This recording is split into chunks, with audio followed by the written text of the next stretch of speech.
Alright, welcome back, fellow Kerbinauts, to some more Kerbal Space Program career mode.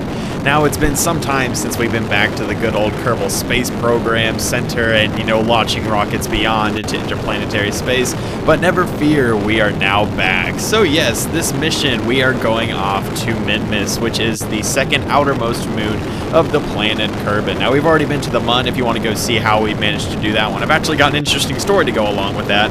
I believe that is last episode, which is episode number 2. We're progressing extremely quickly with this so far. I haven't really been too careful with how fast or how slow I've been going. It's pretty fast in this case.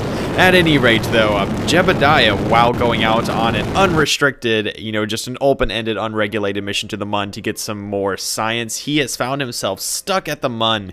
Now, he's going to be doing some longitudinal studies out there, so he'll be there for some time, so he doesn't mind if we send a pickup probe, maybe a couple months or years from now. Regardless, he's going to be right where we left him. Now, Minmus is a bit of a tricky moon to encounter as it is on a slightly inclined orbit, and I managed to catch it at a time when it was coming into an equilateral orbit to where it was synonymous with the orbit of what I already had with Kerbin. However, I had to muck around with the orbit a little bit just to get it perfect, and I didn't even really get it perfect. I had an original, I think, apoapsis of 500 or so thousand meters, and then when I got there, I was way over 800,000, so that took a lot of manipulation to get back together. Now, the design of my rocket, I do have some mods installed. You can see the clouds right now. I really enjoy the clouds mod. I believe it's called Virtual Enhancement mod. I also have KW Rocketry, and I do not know if I have Remote Tech yet. I think I have Remote Tech, I'm not sure, and I also have the Home mod by Bobcat Industries. So my rocket design, it's quite a simple rocket design. It has 2 stages of globe solid rocket boosters. They're the rocket boosters, the best ones that are added by the KW Rocketry pack, and those get me through the thick of the atmosphere. I usually do my gravity turns around 8,000 or so meters. For those of you who are new to the game, all these terms may sound a bit new, but those of you who are some experienced Kerbinauts, never fear, because I'm sure you guys have an idea of what I'm talking about, and even if you don't worry, you'll catch on soon, because, Kerbal Space Program is a really interesting game to learn and to find out from, and hopefully I can be somewhat of a coach, even though I'm nowhere near a master in astrophysics or Kerbal Space Program whatsoever. But nevertheless, after we do some good time warping around the planet, we are almost ready for our burn. Actually, I got kind of sidetracked. I was going to tell you about my rocket design, because it is, I think it works really well for what I'm doing, but although it uses modded parts, it's not the best for a starter, because you'd have to download some mods, which can be a bit confusing. Regardless, though, the rocket design, it has 2 stages of solid rocket boosters that are all fired at once, and then I have 4 outer tanks that are the main lifter stage into orbit and getting me to my maneuver nodes. These are powered by LV-909 engines. I believe they're the ones with thrust vectoring, if I'm not mistaken, and these have fuel lines that are all feeding into the central tank, the one that's being used right now.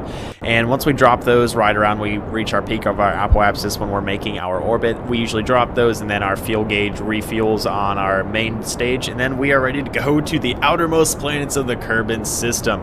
Now, I believe this central engine right here is also powered by an LV-909 with thrust vectoring, although the thrust vectoring isn't really all that useful because steering in space is usually done by RCS, but I have not used any RCS yet. I'm trying to save as much weight as I possibly can because I'm carrying a lot, and I mean a lot, of scientific instrumentation. I think I have a science module, 2 goo canisters, some satellite, what they called antennas, some batteries, and oh my goodness, this is a heavy capsule. So yeah, the design does work pretty well, and then after my main lifter stage right here that helps get me to other planets and moons and such, we have a single fuel tank. I believe it's the medium-sized fuel tank, if I'm not mistaken, or it's the largest of the 1.5 millimeter gas cans, or not really cans, that's nowhere near a can, the gas tanks, and it has a nuclear rocket attached to it. Now, you're probably wondering, if you know anything about career mode in Kerbal Space Program, it's that nuclear engines are really, really far along. So far along, I believe in order to get to it, it costs more than 2,000 or so science, and then actually unlocking it costs, I'm not even sure, around 300 or so science. This is post-commentary, obviously, and I'm trying to remember all I can about what I've purchased and what all is in this episode, so yeah, bear with me, please. But yeah, nuclear rockets are extremely efficient if you don't already know, so they can get you where you need to go and save fuel while doing so, provided that the thrust is not necessarily minuscule, but it is not very hefty compared to what, say, you know, a mainsail or a skipper or an LV-909 can put out. And then after we have our nuclear rocket stage, which we drop off as we're about to touch down at Minmus, I actually think I could have touched down with it, just softly put it down, but I brought landing gear for a reason, so I figured I would make use of it and, you know, make Jebediah, or I believe Bob Kerman is the Kerbinaut for this mission here, making him feel definitely proud on his first interstellar mission. Well, not even really interstellar, we're going as far as any Kerbin has gone before. Yes, he should feel special, the honor dignified only to the orange-wearing astronauts. Yes, indeed. So, as we time warp out all the way to the distant Minmus, I believe the, the velocity or the acceleration of Minmus relative to its own orbit is about 200 or so meters per second, 250 right around there, and it moves very slow, so finding an orbit with it can be a bit tricky to find out if you're used to the faster moving Mun or if you even got to any other planets.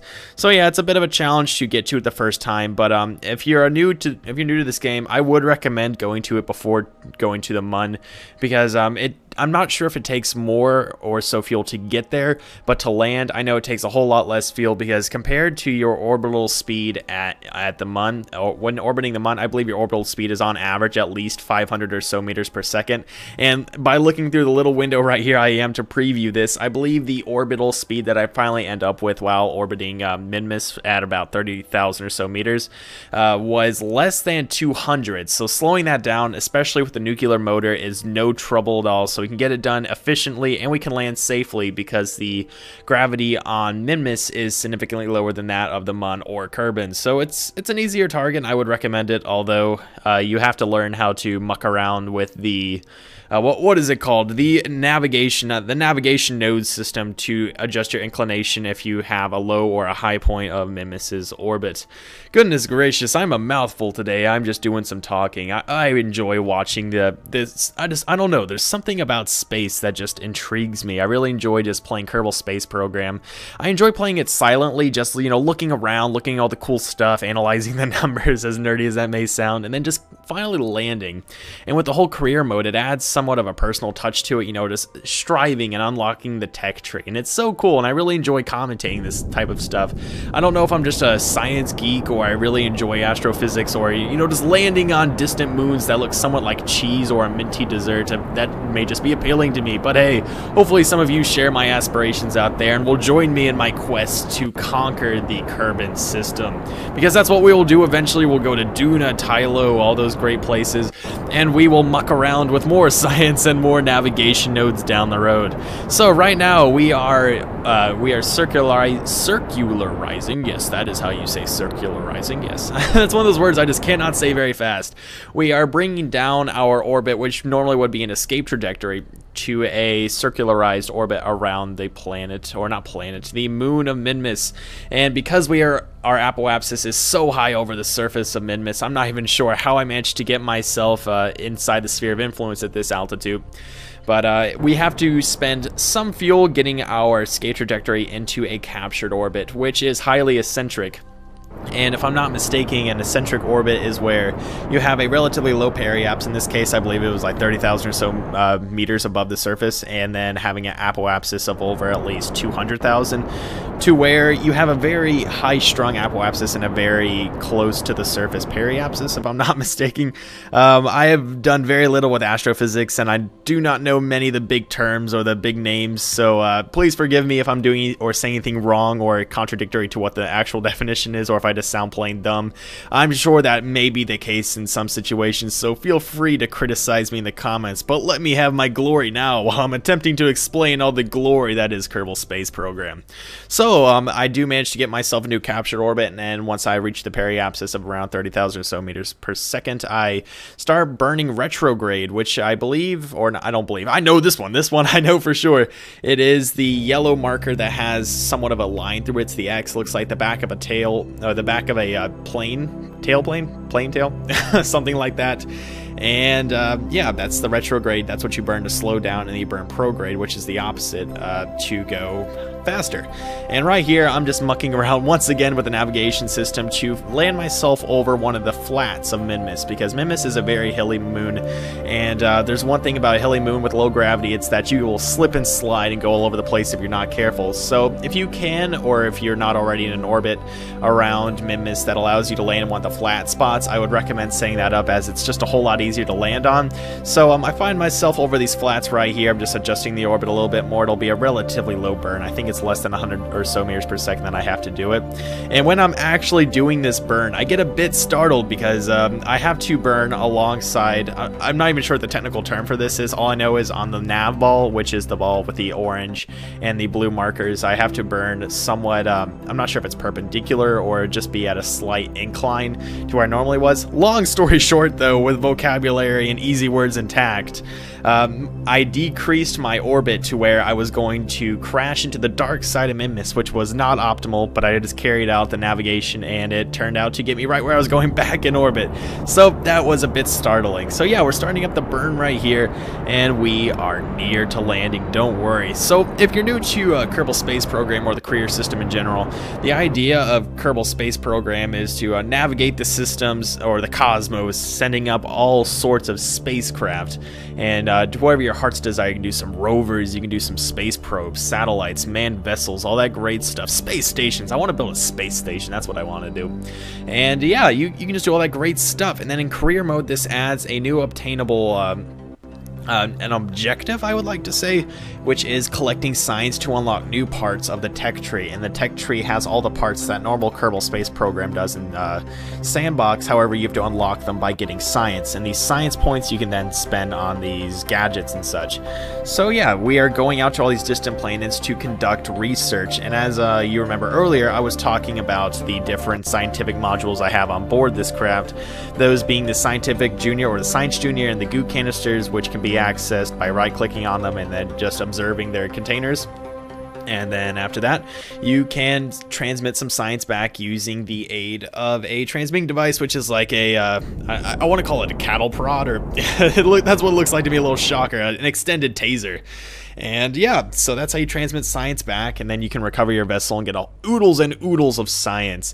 Now, I thought that these little basins here were like dried up seabeds, but this one seems somewhat mountainous to what I'm normally used to. I guess I haven't been back to Minmus in a while. It still looks like a good mint ship surprise, so it hasn't changed all that much. But I imagine these little these basins here to be more flat than they already were, but hey, better than a big mountain slope, am I right? So yeah, we are just here slowing down. We're just burning prograde and trying to eliminate our lateral velocity.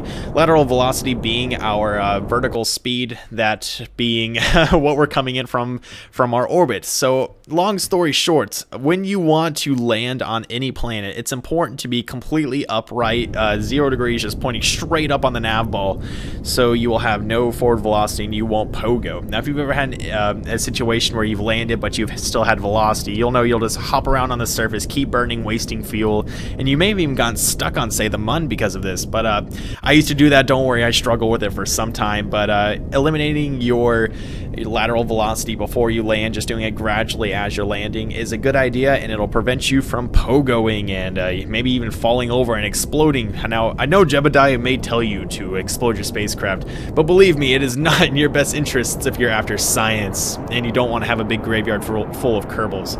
I'm pretty sure in this endeavor so far, this entire career mode, I'm yet to kill a single Kerbal, and that is that's a feat right there. I think the first time I played, I lost Jebediah and Bob in a very short amount of time before they carried the kind of weight they do in this space program. So I guess we'll just leave that one for the presses as maybe an editorial, because that's definitely not true.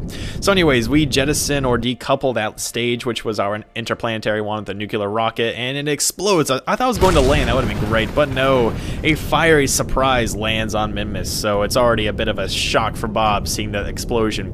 That's why I take it extra careful right here, and this, I believe, is the best landing I may have ever done in Kerbal Space Program. It's definitely the slowest velocity I've ever done. I'm not sure if I managed to get a perfect 0 meter per second landing where we're just kind of like sitting there hovering and then we just finally drop down, but it was really close. I didn't do a suicide burn, I was just doing intermittent burns where I would gain some velocity, burn a little bit, gain some velocity, burn a little bit, and then finally land. So here we go, it's time for touchdown. Oh, it's about to land. Oh my goodness, land. And there we go, the Eagle has landed, or should I say the ice cream scooper has landed, because Minmus looks like a mince surprise. And I do have all of my scientific experiments tied to action groups, which is why I'm not actually clicking them and getting science from it. So if you want to set up an action group, it's in where you craft your vehicle assemblies. You'll see at the top there's these 3 little tabs. There is one for your crew, there's one for your building parts, there's one for action groups. And you can set those up as you see fit. So yeah, we're just doing some scientific experiments, crew reports, and then we'll pretty soon get out and set up the notorious flag of the Kerbal Space Program, known on almost every planet, or soon to be on every planet and moon.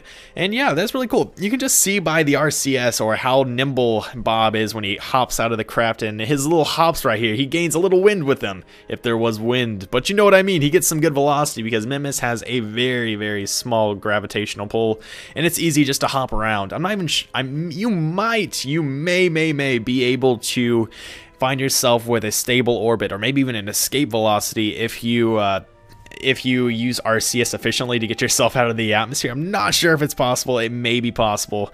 I might have to try that down the road. That seems pretty cool. But yeah, we put down the flag, and since I'm reading this in a little window, I don't know if I'll be able to exactly recite what it says. All I know is we're going to go get Bob someday, and we finally landed on the mint surprise, which is Minmus. Now, I do a lot of other science spamming. I managed to cut that out of the video because I'm sure a lot of you don't want to have to see all the science spamming I do. I stay here for a good 2 minutes just exhausting this area of science. And science spamming, if you're new, is basically where you just use your scientific modules, get experiments, do crew reports and all that stuff, and then you wear down the value of the scientific experiments so much that they're basically worthless. And that is when you have subjugated the land of a certain planet or moon to science spamming. This is a PSA, don't science spam, leave some of the land fertile for science, yes. So we do ourselves, we take off, say goodbye to the mint surprise, which is Minmus, and we are homebound. Almost, don't worry, we have to escape first. Now, with this mission, my whole rocket design overall, I found it very easy and very leisurely to be able to get places to and from without running out of fuel quickly, or even having to rendezvous with an external capsule for extra fuel. Now, when we go out to Duna and Tylo and all those places, we will have to have a second drive vessel that has maybe a mainsail or 4 or so nuclear engines to get us out there, have plenty of fuel to do so, and just have an orbiting rendezvous capsule for us. It'll be easier down the road, and I believe with this mission that we do unlock docking nodes and stuff like that. We don't have any advanced construction yet to make space stations, but we can do some basic docking, which is very crucial for doing some extraplanetary maneuvers. So yeah, we made ourselves an escape trajectory. This one is really squirrely. It's going all over the poles, kind of, it's going co-polar, I think. And then we go under the South Pole, we go over the North Pole, and we are just, this orbit, oh my goodness, it is a bit of a squirrely one, like I said before. But in no time flat, we find our periapsis, and then we do some basic maneuver noting here. We just bring down our apoapsis, and we actually get an encounter with the Mun. I was thinking about it. You saw me click over the encounter. I thought about it. I was wondering if I could do like a Mooner assist, but then it turned out it'd be more work, and I may actually have been captured by the moon completely, and the assist wouldn't have worked. So I decided to be safe about it and make a sole encounter with Kerbin and not go through the Mun. Even though that would have been cool. If I had more fuel, I would have probably been comfortable doing it, but since I already had so much science on the line and I didn't want to lose a Kerbal yet, I just played it safe and found my way back to the planet Kerbin. Oh yes, sweet, sweet Kerbin. I'm not sure how long this mission took. I'm pretty sure it was under 2 weeks or so. But yeah, once we get to our maneuver node, we just bring down our periapsis. I believe I bring it down to about 30,000, so that's a good number for me. I usually find myself in 30,000 meter orbits over planets and such. And then the beauty, the astonishing beauty, the flair of Re-entering, the re-entering effects. Now, I do not have deadly re-entry yet. I should probably get that mod just to make things pretty realistic, but I'm yet to do that quite yet.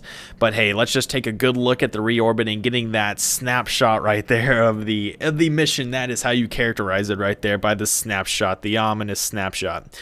Now, right here, I was trying to find myself, I was trying to use the technique, I believe it's called aero braking, where you go through the atmosphere and you use the reorbiting, or not the reorbiting, the re-entering effects to bring down your apoapsis to where you just kind of slam dunk right into the ocean or land wherever you see fit.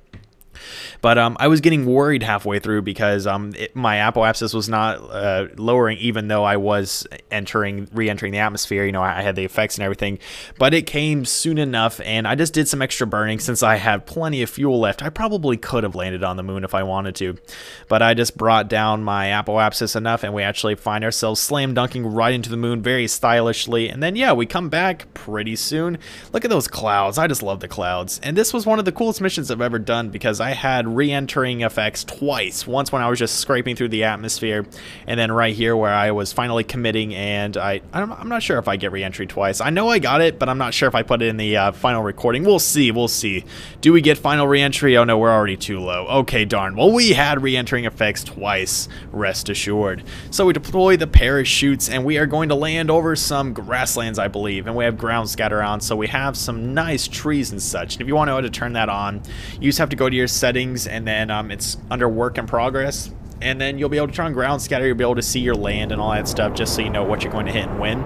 And right now it's actually quite interesting. Sorry, I sniffed right there. I have a bit of a, it's pretty cold right now, so my nose is somewhat runny. Ugh, sick people, that's just nasty. But I actually, when I was landing, whenever I try and land without using radial parachutes, because my the meters per second is usually high enough to break your landing legs and possibly jeopardize a scientific module, that I press shift so many times that I activate sticky keys and recording cuts, and then it resumes right as I'm landing. So thank goodness for that, that I didn't crash, and here it is right there. And I'm like, oh boy, I actually did. That's fantastic. So we get out. I believe we get Bob to get out. I'm not sure. Yes, we do. Look at that. He gets out, and it is time to complete the mission. Let's get outside, plant that Grandidier's baobab, and find our way back to the Kerbal Spaceport. Now, I clicked recover vessel, but that wasn't really the case. I had to go and recover it physically in the Space Center. But man, oh man, did we get a lot of science. I think we got 2 rounds of science, if I'm not mistaken. No, I have to go to the Space Center. I recover the vessel, and I believe I get round about 800 or so science, which is the most science I've ever gotten consecutively. So recover right here, and look at all the science. Look at that. Look at all that. The science is flowing through my fingers, and with that 800 science, we are going to buy some much needed parts and gadgets and gizmos and stuff from the tech tree. We are physically spending imaginary science points for realistic and tangible space parts, because, you know, money in Kerbin, it's just non-existent, but science, yes, science, that is a currency indeed. So we buy many things. Most of it's construction. We don't get any new engines, if I'm mistaken. I just go through some basic survivability stuff. Up until this point, I have nuclear motors, but I do not have the science to make a ladder. So we finally accomplished that mission here. We get ourselves a basic ladder, not even the Eagle lander, or not lander, ladder. It's the one that comes out of the little box and it extends down. It's the super ladder, which I've always taken for granted. But yeah, that really wraps it up for this this episode of career mode. Make sure to suggest what planet you want to go to next, or if you want to see any special projects, or if you know you want to submit a building and you want me to download it, well, we can do that too. But thank you very much for watching, everybody, this episode of Kerbal Space Program career mode, and I will see you all very soon.